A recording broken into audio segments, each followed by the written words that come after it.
Good morning, friends. Welcome to Birsa Munda classes. I hope you all are fit and fine. And आपकी जो तैयारी है युद्ध स्तर पर चल रही होगी प्यारे दोस्तों, चलेगी भी क्यों नहीं दोस्तों। सभी समय यही है तैयारी करने की।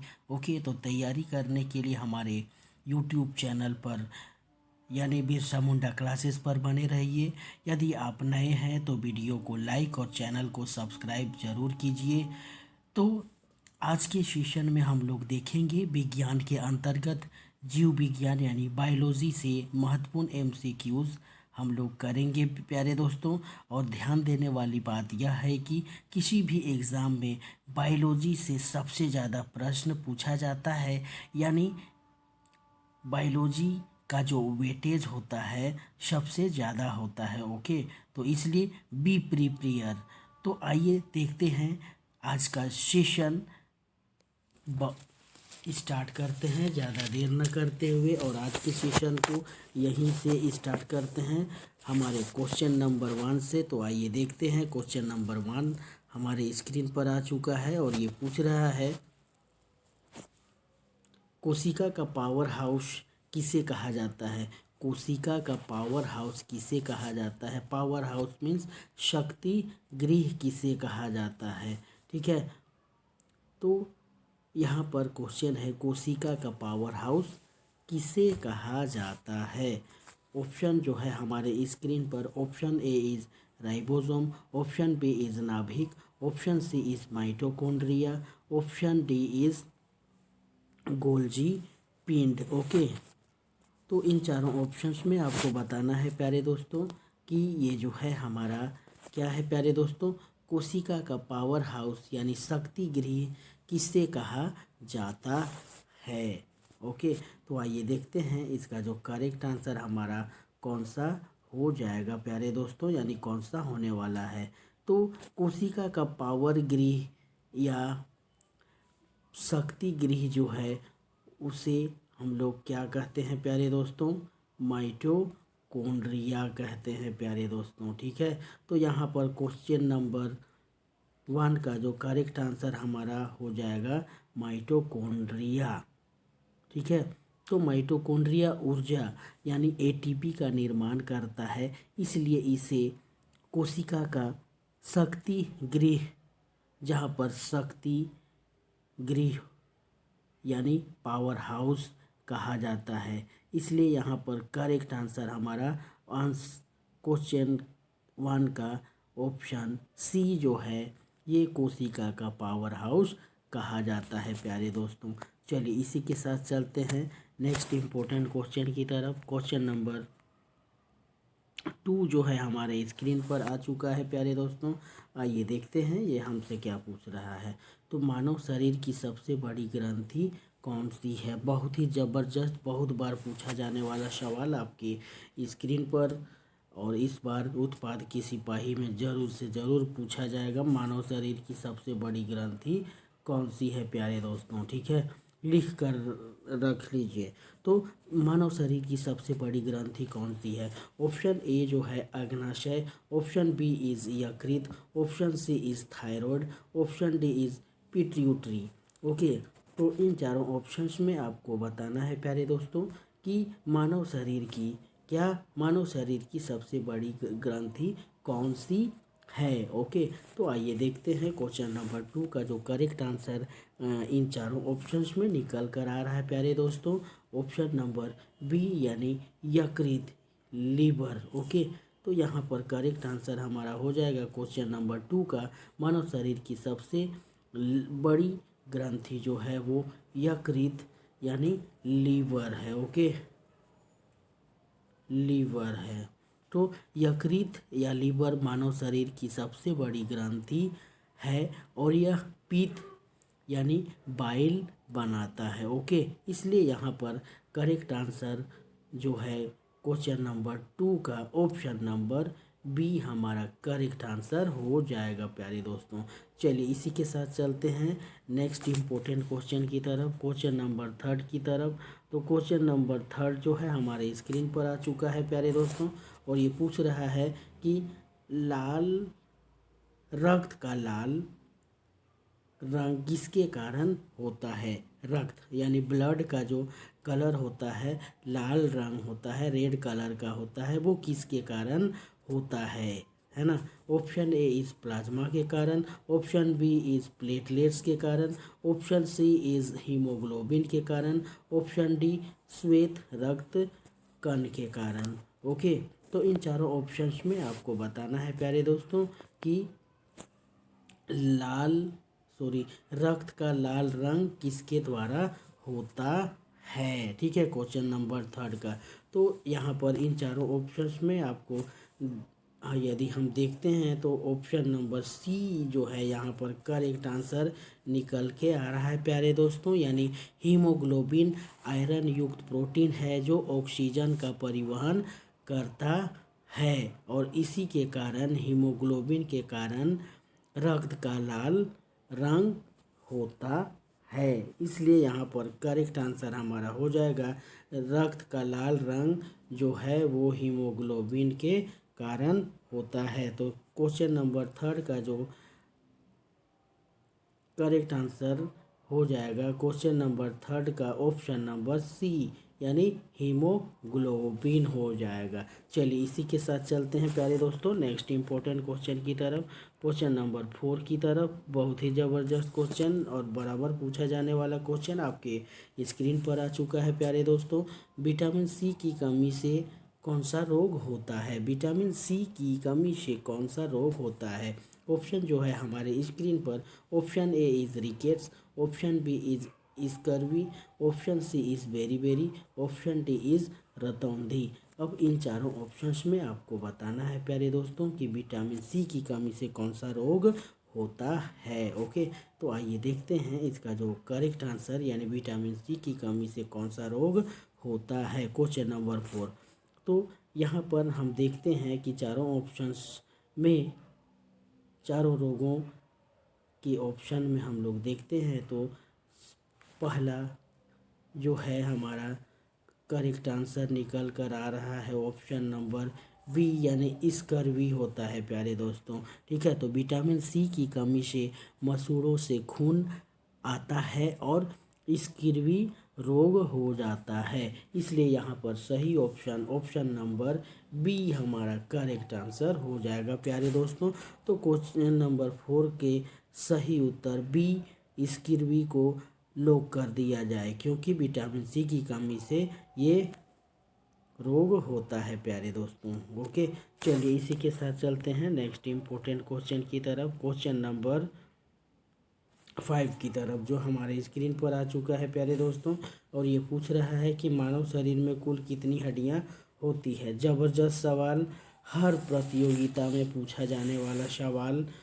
ओके, तो मानव शरीर में कुल कितनी हड्डियां होती हैं? ऑप्शन जो है हमारे स्क्रीन पर, option A is 200, option B is 206, option C is 210, option D is 208। तो इन चारों ऑप्शंस में आपको बताना है प्यारे दोस्तों कि मानव शरीर में कुल कितनी हड्डियां होती हैं। तो यदि बात किया जाए वह एक वयस्क मानव में 206 हड्डियां होती हैं। क्या? 206 हड्डियां, यानी ऑप्शन नंबर बी जो है हमारा करेक्ट आंसर हो जाएगा प्यारे दोस्तों। यदि बात किया जाए शिशुओं में हड्डियों की संख्या 250 से लेकर 300 तक होती हैं। बाद में यह हड्डियों से जुड़कर 206 हो जाती है ना। तो इसलिए यहाँ पर करेक्ट आंसर क्वेश्चन नंबर 5 का जो correct answer option number B यानी मानव शरीर में कुल जो है 206 हड्डियां होती हैं। ठीक है, चलिए इसी के साथ चलते हैं प्यारे दोस्तों नेक्स्ट इम्पोर्टेंट क्वेश्चन की तरफ, क्वेश्चन नंबर 6 की तरफ, जो हमारे स्क्रीन पर आ चुका है प्यारे दोस्तों। आइए देखते हैं, और ये हमसे पूछ रहा है कि प्रकाश संश्लेषण की क्रिया कहाँ होती है, यानी फोटोसिंथेसिस का जो प्रोसेस होता है, क्रिया कहाँ होती है। ऑप्शन ए इज़ माइटोकॉन्ड्रिया में, ऑप्शन बी इज़ नाभिक में, ऑप्शन सी इज़ हरित लवक यानी क्लोरोप्लास्ट में, ऑप्शन डी राइबोसोम में। ओके, बहुत ही ज़बरदस्त क्वेश्चन आपके स्क्रीन पर प्यारे दोस्तों, और आपको बताना है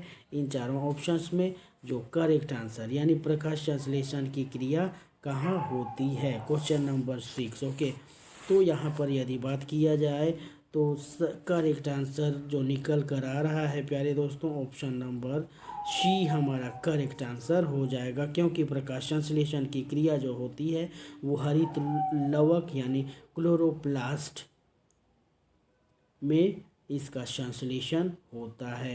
क्लोरोफिल युक्त क्लोरोप्लास्ट में प्रकाश संश्लेषण होता है और इसी के सहायता से पेड़ पौधे अपना भोजन तैयार करते हैं प्यारे दोस्तों। इसलिए यहाँ पर सही उत्तर ऑप्शन नंबर सी हो जाएगा। ओके, चलिए इसी के साथ चलते हैं नेक्स्ट इम्पोर्टेंट क्वेश्चन की तरफ, क्वेश्चन नंबर 7 की तरफ प्यारे दोस्तों। क्वेश्चन नंबर 7 आपके स्क्रीन पर आ चुका है और ये पूछ रहा है कि सार्वत्रिक दाता यानी यूनिवर्सल डोनर कौन सा रक्त का समूह होता है। ठीक है,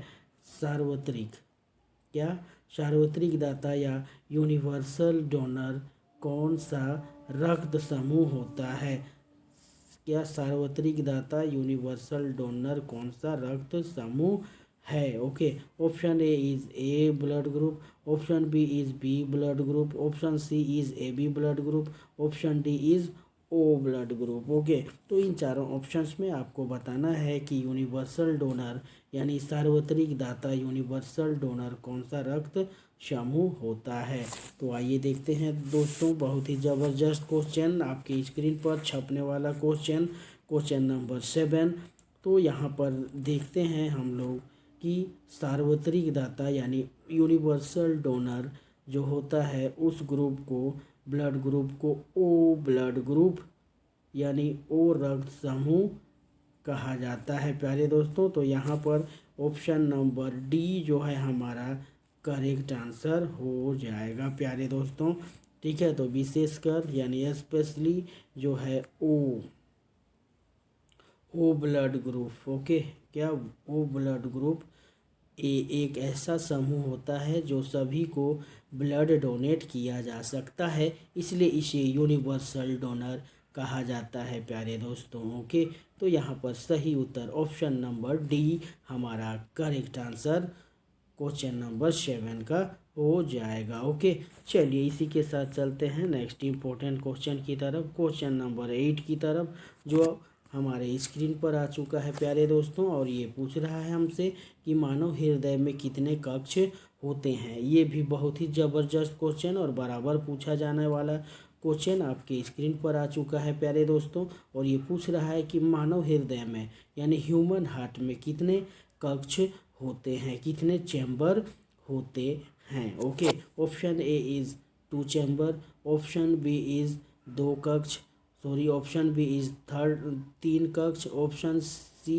4 कक्ष, ऑप्शन डी 5 कक्ष। तो मानव हृदय में कितने कक्ष होते हैं, इन चारों ऑप्शंस में आपको बताना है प्यारे दोस्तों। तो आइए देखते हैं मानव हृदय में कितने कक्ष होते हैं। Question number 8। ओके, तो ऑप्शन नंबर सी जो है हमारा करेक्ट आंसर हो जाएगा प्यारे दोस्तों, क्योंकि मानव हृदय में कुल 4 कक्ष होते हैं। मानव हृदय में 4 कक्ष पाए जाते हैं, 2 आलिंद यानी एट्रियम और 2 नीलय यानी वेंट्रिकल होता है। इसलिए यहाँ पर सही उत्तर ऑप्शन नंबर सी हमारा करेक्ट आंसर हो जाएगा प्यारे दोस्तों।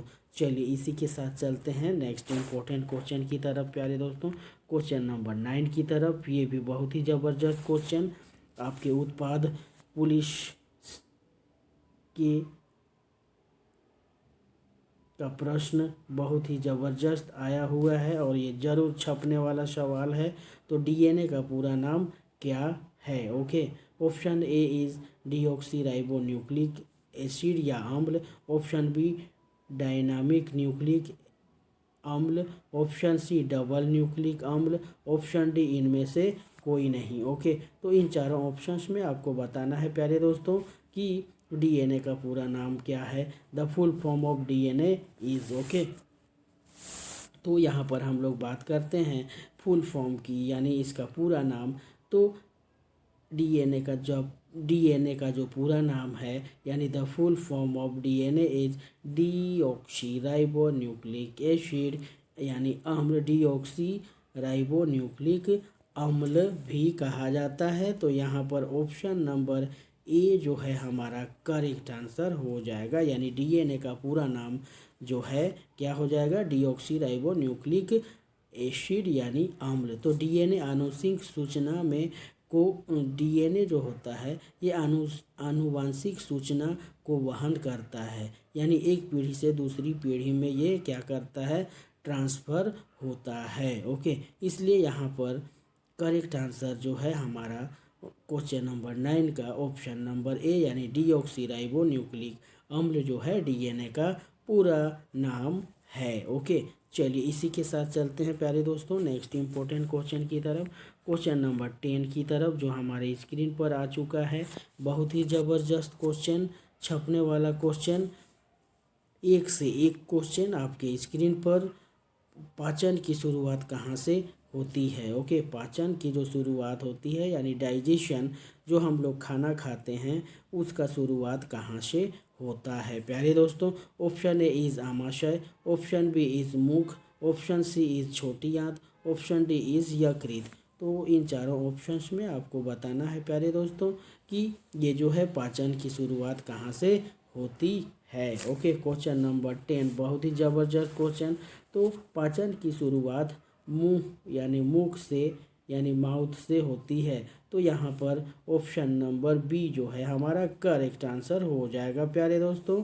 तो पाचन की शुरुआत मुख यानी माउथ से होती है। मुंह में लार यानी सलाइवा में टाइलिन एंजाइम स्टार्च को क्या करता है, तोड़ता है प्यारे दोस्तों। तो इसलिए यहाँ पर सही उत्तर ऑप्शन नंबर बी यानी माउथ, मुख हो जाएगा। ओके, चलिए इसी के साथ चलते हैं प्यारे दोस्तों नेक्स्ट इम्पोर्टेंट क्वेश्चन की तरफ, क्वेश्चन नंबर 11। ये भी बहुत ही ज़बरदस्त क्वेश्चन, एक से एक क्वेश्चन आपके बिरसा मुंडा क्लासेस पर आ चुका है प्यारे दोस्तों। तो बने रहिए हमारे बिरसा मुंडा क्लासेस पर। यदि आप इस चैनल पर नए हैं तो वीडियो को लाइक और चैनल को सब्सक्राइब जरूर करें प्यारे दोस्तों। तो इंसुलिन हार्मोन किस ग्रंथि से निकलता है? इंसुलिन हार्मोन किस ग्रंथि से निकलता है? Option A is thyroid, option B is अधिवृक्क, ऑप्शन सी इज़ अग्न्याशय, ऑप्शन डी इज़ पिट्यूटरी। तो इन चारों ऑप्शंस में आपको बताना है प्यारे दोस्तों कि इंसुलिन हार्मोन किस ग्रंथि से निकलता है। तो आइए देखते हैं इसका जो करेक्ट आंसर हमारा कौन सा हो जाएगा प्यारे दोस्तों। तो इंसुलिन हार्मोन पैंक्रियाज ग्रंथि से निकलता है, यानी पैंक्रियाज यानी अग्नाशय में इंसुलिन निकलता है जो रक्त शर्करा को क्या करता है, कंट्रोल करता है यानी नियंत्रित करता है प्यारे दोस्तों। तो यहाँ पर ऑप्शन नंबर सी जो है हमारा करेक्ट आंसर हो जाएगा, यानी अग्नाशय से इंसुलिन निकलता है प्यारे दोस्तों। ठीक है, तो क्वेश्चन नंबर 11 का जो correct answer option number C हो जाएगा। ओके, चलिए इसी के साथ चलते हैं प्यारे दोस्तों नेक्स्ट इम्पोर्टेंट क्वेश्चन की तरफ, क्वेश्चन नंबर 12 की तरफ। तो क्वेश्चन नंबर 12 हमारे स्क्रीन पर आ चुका है प्यारे दोस्तों। रक्त का द्रव भाग क्या कहलाता है? ओके, रक्त का जो द्रव भाग होता है, लिक्विड भाग होता है, उसे क्या कहा जाता है, क्या कहलाता है? Okay, option A is serum, option B is plasma, option C is लाल रक्त कण या ऑप्शन डी प्लेटलेट। ओके, तो इन चारों ऑप्शंस में आपको बताना है प्यारे दोस्तों कि रक्त का द्रव भाग क्या कहलाता है। ओके, क्वेश्चन नंबर 12 ये भी बहुत ही ज़बरदस्त क्वेश्चन आपके स्क्रीन पर आ चुका है प्यारे दोस्तों। तो आइए देखते हैं इसका जो करेक्ट आंसर कौन सा हो जाएगा। तो रक्त का द्रव भाग प्लाज्मा कहलाता है प्यारे दोस्तों। तो यहाँ हम लोग देखते हैं तो प्लाज्मा कहाँ पर है, तो ऑप्शन नंबर बी जो है प्यारे दोस्तों यहाँ पर प्लाज्मा है। तो रक्त का द्रव भाग जो है प्लाज्मा कहलाता है। रक्त का द्रव भाग प्लाज्मा कहलाता है। प्लाज्मा में पोषक तत्व और हार्मोन पाए जाते हैं प्यारे दोस्तों, इसलिए यहाँ पर सही उत्तर ऑप्शन नंबर बी हो जाएगा। ओके, चलिए इसी के साथ चलते हैं नेक्स्ट इम्पोर्टेंट क्वेश्चन की तरफ, क्वेश्चन नंबर 13 की तरफ, जो हमारे स्क्रीन पर आ चुका है प्यारे दोस्तों। और ये पूछ रहा है कि मनुष्य में गुणसूत्रों की संख्या कितनी होती है। बहुत ही ज़बरदस्त क्वेश्चन। मनुष्य में गुणसूत्रों की संख्या कितनी होती है। Option A is 23, option B is 46, option C is 44, option D is 48। तो इन चारों ऑप्शंस में आपको बताना है प्यारे दोस्तों कि मनुष्य में गुणसूत्रों की संख्या कितनी होती है। तो बात करें मनुष्य में गुणसूत्रों यानी क्रोमोसोम की संख्या, तो टोटल नंबर जो होता है वो ऑप्शन नंबर बी यानी 46 होता है प्यारे दोस्तों। क्या कितना होता है? 46 is the correct answer of question number 13। Okay, तो मनुष्य में गुणसूत्रों यानी क्रोमोसोम की संख्या 46 होती है, यानी प्रत्येक में 23 जोड़े होते हैं और 23 जोड़े इज इक्वल टू 46 गुणसूत्र होते हैं। इसलिए यहाँ पर करेक्ट आंसर जो है हमारा क्या हो जाएगा? ऑप्शन नंबर बी यानी 46 क्रोमोसोम। ओके, चलिए इसी के साथ चलते हैं प्यारे दोस्तों नेक्स्ट इम्पोर्टेंट क्वेश्चन की तरफ, क्वेश्चन नंबर 14 की तरफ, जो हमारे स्क्रीन पर आ चुका है। और ये हमसे पूछ रहा है प्यारे दोस्तों कि ये जो है हमारा श्वसन के दौरान कौन सी गैस ली जाती है। ओके, श्वसन के दौरान कौन सी गैस ली जाती है। Option A is carbon dioxide, option B is nitrogen, option C is oxygen, option D is hydrogen. तो इन चारों ऑप्शंस में आपको बताना है प्यारे दोस्तों कि श्वसन के दौरान कौन सी गैस ली जाती है। ओके, तो आइए देखते हैं क्वेश्चन नंबर 14 का जो करेक्ट आंसर हमारा कौन सा हो जाएगा। यदि बात करें इन चारों ऑप्शंस में से, तो ऑप्शन नंबर सी जो है हमारा करेक्ट आंसर निकल के आ रहा है प्यारे दोस्तों, यानी श्वसन के दौरान जो है ऑक्सीजन गैस ली जाती है प्यारे दोस्तों। ओके, तो श्वसन के दौरान ऑक्सीजन गैस ली जाती है, इसलिए यहाँ पर सही उत्तर ऑप्शन नंबर सी हो जाएगा प्यारे दोस्तों। क्या हो जाएगा? ऑप्शन नंबर सी यानी ऑक्सीजन हो जाएगा। चलिए इसी के साथ चलते हैं नेक्स्ट इम्पोर्टेंट क्वेश्चन की तरफ, क्वेश्चन नंबर 15 की तरफ प्यारे दोस्तों। और ये हमारे स्क्रीन पर आ चुका है और ये पूछ रहा है कि मलेरिया रोग किसके कारण होता है। बहुत ही ज़बरदस्त क्वेश्चन, हर बार पूछा जाने वाला क्वेश्चन। मलेरिया रोग किसके कारण होता है। ऑप्शन ए इज़ विषाणु, ऑप्शन बी इज़ जीवाणु, option C is protozoa, option D is कवक। तो इन चारों ऑप्शंस में आपको बताना है प्यारे दोस्तों कि मलेरिया रोग किसके कारण होता है। ठीक है, क्वेश्चन नंबर 15। तो इन चारों ऑप्शंस में बात किया जाए तो यहाँ पर ऑप्शन नंबर सी जो है हमारा करेक्ट आंसर निकल के आ रहा है प्यारे दोस्तों, यानी प्रोटोजोआ, जो कि मलेरिया का वाहक प्रोटोजोआ यानी प्लाज्मोडियम है दोस्तों। प्लाज्मोडियम ये मलेरिया का जो मादा एनोफिलीज मच्छर के काटने से फैलता है। ठीक है, मलेरिया। तो यहाँ पर करेक्ट आंसर जो है प्रोटोजोआ हो जाएगा। क्या हो जाएगा प्यारे दोस्तों? प्रोटोजोआ, यानी मलेरिया का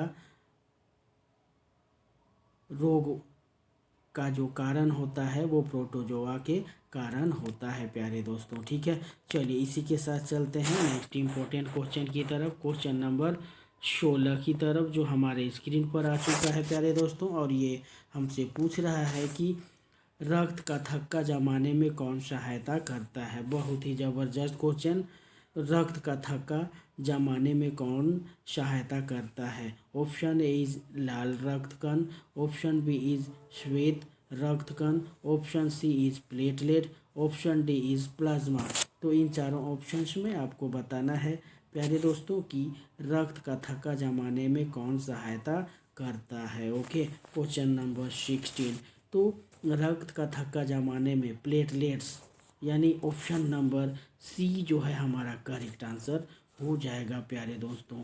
यानी रक्त का थक्का जमने में जो है प्लेटलेट महत्वपूर्ण भूमिका निभाता है। यानी यहाँ पर क्वेश्चन नंबर 16 का जो correct answer option number C हो जाएगा प्यारे दोस्तों। ओके, चलिए इसी के साथ चलते हैं नेक्स्ट इम्पोर्टेंट क्वेश्चन की तरफ, क्वेश्चन नंबर 17 की तरफ, जो हमारे स्क्रीन पर आ चुका है प्यारे दोस्तों। Question number 17। Okay, question number 17 हमारे स्क्रीन पर, पौधों में जल का परिवहन किस ऊतक द्वारा होता है। बहुत ही जबरदस्त क्वेश्चन। पौधों में जल का परिवहन किस ऊतक द्वारा होता है।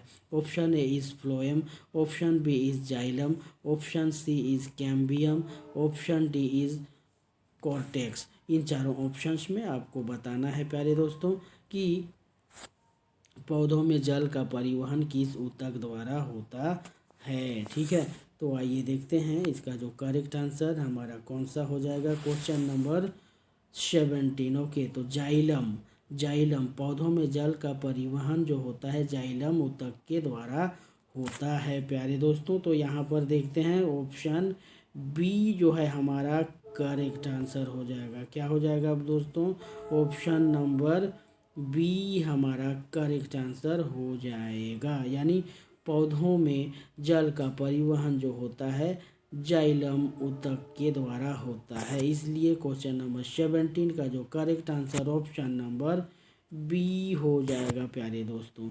ओके, चलिए इसी के साथ चलते हैं नेक्स्ट इम्पोर्टेंट क्वेश्चन की तरफ प्यारे दोस्तों।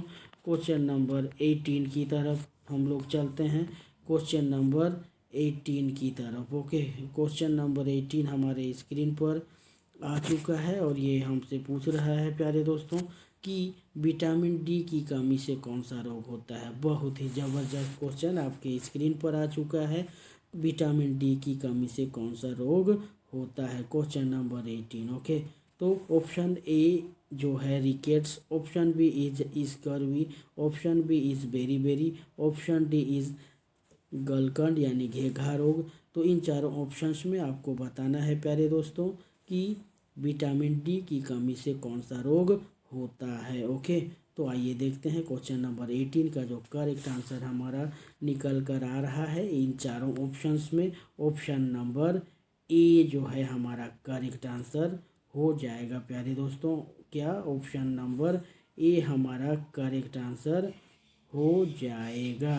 ठीक है, तो विटामिन डी की कमी से रिकेट्स नामक बीमारी होती है प्यारे दोस्तों। इसलिए यहाँ पर क्वेश्चन नंबर 18 का जो करेक्ट आंसर हमारा हो जाएगा रिकेट्स। ओके, चलिए इसी के साथ चलते हैं प्यारे दोस्तों नेक्स्ट इम्पोर्टेंट क्वेश्चन की तरफ, क्वेश्चन नंबर 19 की तरफ। ओके, क्वेश्चन नंबर 19 जो है हमारे स्क्रीन पर आ चुका है प्यारे दोस्तों और ये पूछ रहा है कि मानव मस्तिष्क का सबसे बड़ा भाग कौन सा है। ओके, मानव मस्तिष्क का सबसे बड़ा भाग कौन सा है इन चारों ऑप्शंस में से। तो ऑप्शन ए इज अनुमस्तिष्क, option B is cerebrum, option C is medulla, option D is pons. तो इन चारों ऑप्शंस में आपको बताना है प्यारे दोस्तों कि मानव मस्तिष्क का सबसे बड़ा भाग कौन सा होता है। तो यदि बात करें क्वेश्चन नंबर 19 की, तो यहाँ पर हम लोग देखते हैं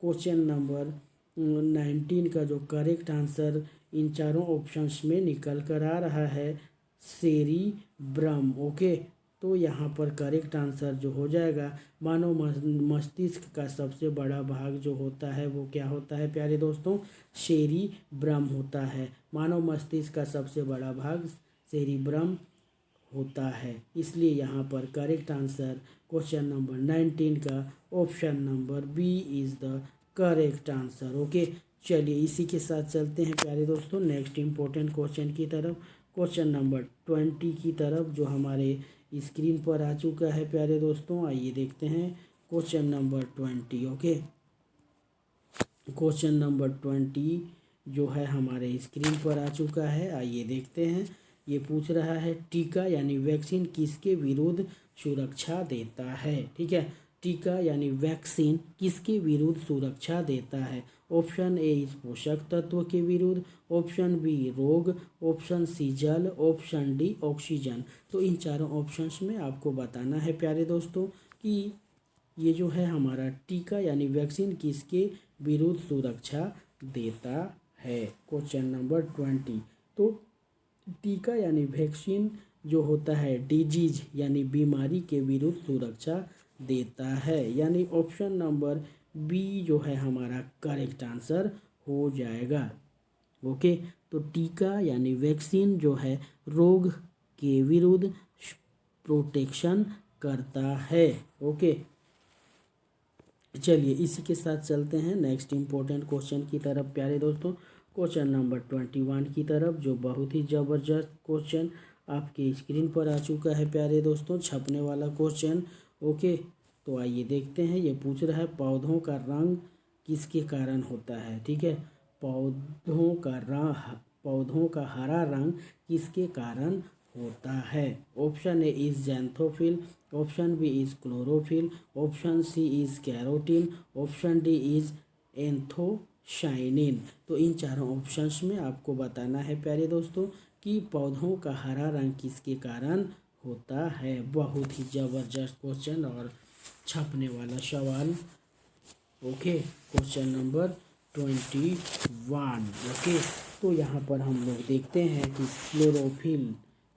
क्लोरोफिल जो है पौधों का हरा रंग होने का कारण इसमें मौजूद क्लोरोफिल के कारण होता है प्यारे दोस्तों। तो यहाँ पर ऑप्शन नंबर बी जो है हमारा यहाँ पर बैठा हुआ है, जो कि पौधे का हरा रंग होने के कारण क्लोरोफिल होता है। ठीक है, तो क्वेश्चन नंबर 21 का जो करेक्ट आंसर हमारा कौन सा हो जाएगा प्यारे दोस्तों, तो ऑप्शन नंबर बी यानी पौधे का हरा रंग जो होता है वो क्लोरोफिल के कारण होता है प्यारे दोस्तों।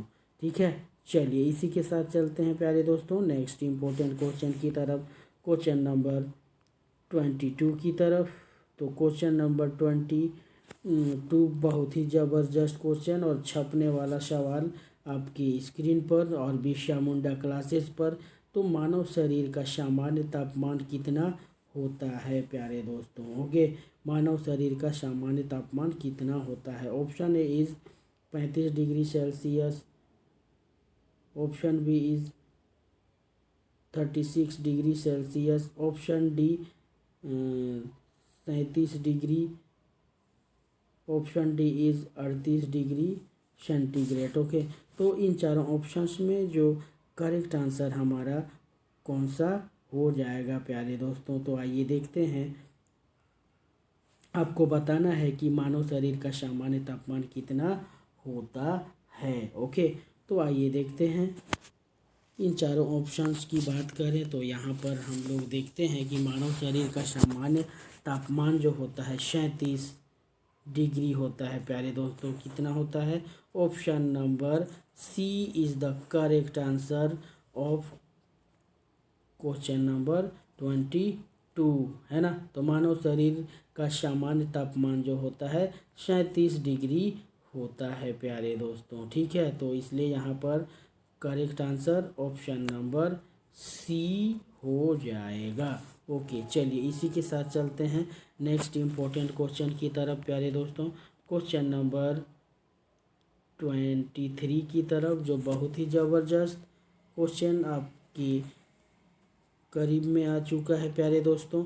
एड्स AIDS किस वायरस से होता है प्यारे दोस्तों। ओके, एड्स जो है वो किस वायरस से होता है। Option A is dengue virus, option B HIV, option C is corona virus, option D is polio virus. तो इन चारों ऑप्शंस में आपको बताना है प्यारे दोस्तों कि यहाँ पर जो है एड्स किस वायरस से होता है। ओके, तो आइए देखते हैं इसका जो करेक्ट आंसर हमारा कौन सा हो जाएगा प्यारे दोस्तों। तो यहाँ पर ऑप्शन नंबर बी जो है हमारा करेक्ट आंसर हो जाएगा, यानी HIV जो होता है ये करेक्ट आंसर हो जाएगा क्वेश्चन नंबर 23 का। ओके, तो एड्स जो है वो HIV वायरस के कारण होता है प्यारे दोस्तों। ठीक है, तो यहाँ पर करेक्ट आंसर हो जाएगा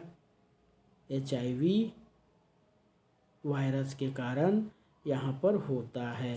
तो कभी कभी यहाँ पर जो क्वेश्चन नंबर 23 का AIDS का फुल फॉर्म भी पूछा जाता है। तो प्यारे दोस्तों, आपसे गुजारिश है कि AIDS का फुल फॉर्म आपको कमेंट बॉक्स में आंसर देना है। ओके, तो AIDS का फुल फॉर्म क्या होता है आपको ये बताना है। ये भी बहुत ही इम्पोर्टेंट क्वेश्चन आप लोगों के लिए, ज़रूर कमेंट बॉक्स में कमेंट करें, आंसर दें। ओके, चलिए इसी के साथ चलते हैं नेक्स्ट इम्पोर्टेंट क्वेश्चन की तरफ, क्वेश्चन नंबर 24 की तरफ प्यारे दोस्तों। बहुत ही ज़बरदस्त, बहुत बार पूछा जाने वाला क्वेश्चन आपके स्क्रीन पर आ चुका है प्यारे दोस्तों। मनुष्य के शरीर का सबसे लंबी हड्डी कौन सी होती है?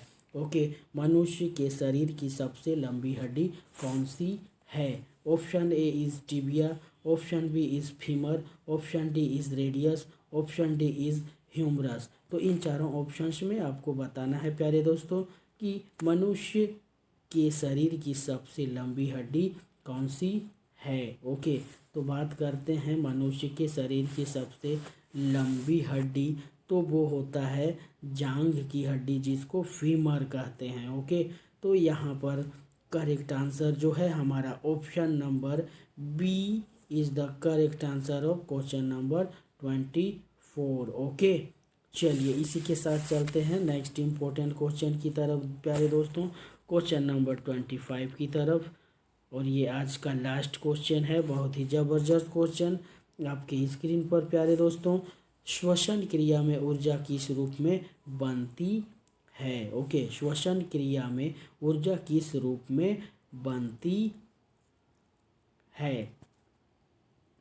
तो ऑप्शन जो है ADP, option B ATP, option C DNA, option D RNA। तो इन चारों ऑप्शंस में आपको बताना है प्यारे दोस्तों कि श्वसन क्रिया में ऊर्जा किस रूप में बनती है। क्या पूछ रहा है क्वेश्चन प्यारे दोस्तों? श्वसन क्रिया में ऊर्जा किस रूप में बनती है। तो हमारा जो करेक्ट आंसर जो निकल कर आ रहा है इन चारों ऑप्शंस में, तो option number B is the correct answer of question number 25, यानी ATP ऊर्जा का मुख्य स्रोत है जो श्वसन की क्रिया में भाग लेता है। तो ये क्या करता है? श्वसन की क्रिया में ऊर्जा ATP के रूप में बनती है। ओके, इसलिए यहाँ पर सही उत्तर ऑप्शन नंबर बी हमारा करेक्ट आंसर हो जाएगा प्यारे दोस्तों। क्या हो जाएगा? श्वसन क्रिया में ऊर्जा का जो रूप है वो क्या हो जाएगा, किस रूप में बनती है?